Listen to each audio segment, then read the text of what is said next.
Good morning. Welcome back to Squawk Box. Well, Chartis will today launch its first comprehensive cyber insurance scheme in Asia.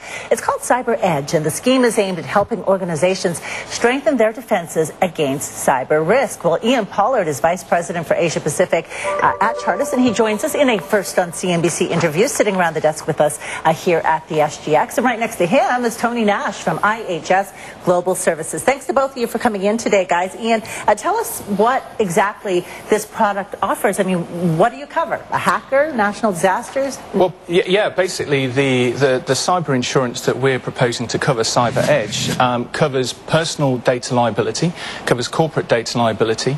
It covers the notification costs of an organization that they would have to make in the event of a data breach, notifying the individuals.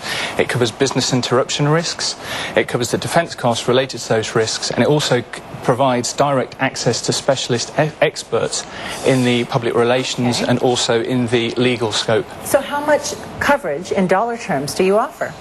Well, at the moment we have the ability to offer reasonable and significant sums of coverage, up to $10 million at the moment. Our product is available to any organisation, from the very small to the very large. And how much does that cost if I want $10 million in coverage? Well, it depends on a number of factors. It depends on the size of your business, the revenue, the risk management that you have in place. It depends on your industry, so we have different rating factors for different industries. And does it extend to companies that are controlled by governments? Because the reason I ask is, I'm sure you remember the Stuxnet virus that affected Iran. Would it extend to sovereigns and state-owned companies, for instance, that are targeted in hacking attacks and cyber? We were talking offline. You're saying not sovereigns, but what about state-owned companies, which is a good point? Well, that's a very good point. We've had we've had a lot of interest from sovereigns and also governmental bodies. We're open to looking at their risks, and it depends on individual risk appetite and risk and underwriting criteria. We probably would look at considering that type of insurance and that type of insurance. Let's get back to cost of coverage. $10 million annual premium would be?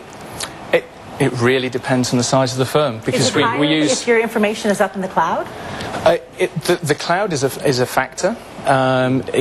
Not necessarily the information being in the cloud, but how the organisations respond and have appropriate risk management factors in place. And those risk management factors involve people, process, and also technologies.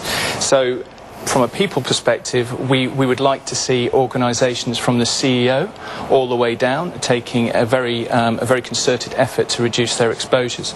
From a process perspective, things like contractual requirements in place around IP and confidential information. I mean, you know, Chartis, you guys are insurers. You guys have tons of actuary guys. Must be driving them nuts. How do they figure the probability of a hacking attack? I mean, well, that's actually a very good question, because we've actually written a product in the US now for a number of years, so we have quite a lot of historical data and quite a lot of experience in some of the attacks in the US. Of course, those attacks in the US, by their very nature, and by the very nature of the World Wide Web, and by the very nature of data, is global. So we have some very good global claims examples from our product in the US. So we're able to analyse and attribute the risk per exposure space. How porous, Ian, is the global security architecture, the firewalls? Because there have been so many high-profile cyber attacks on not only governments but also the corporate sector. What can be done to close up those gaps? Do you have any visibility on that? Well, I think there are three key things that are critical in this space, and I think it's broader public and private cooperation over the matter. So international bodies like the United Nations now are taking this very seriously and raising it as a very serious issue on their agenda. There's also the companies need to take more advanced risk management measures, and as I mentioned before, it needs to be from the CEO all the way down and throughout the company.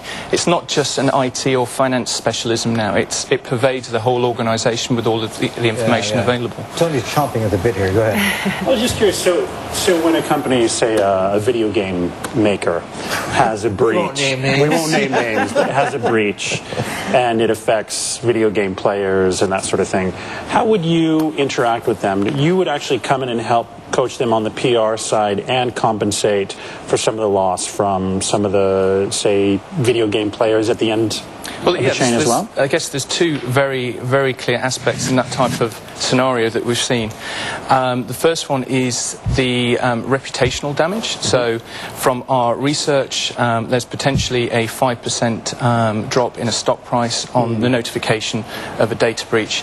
Also, there are surveys out there that state that up to 75% of individuals would cease dealing with an organisation in the event of their information being compromised. Yeah. So the critical piece is the reputational damage. And we have a core part of our product is direct access to a public relations company and also a legal company in which they have 24/7 access in the event of a data breach.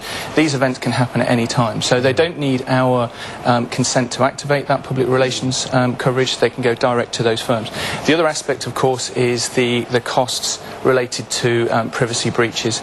They can either be third-party liability or they could be fines and penalties, and our product also covers those aspects as well. Fascinating. Very interesting, very cool product that you've got there. Thank you so much, Ian Pollard from Chartis, and we're going to have more to come with Tony Nash from IHS Global Services.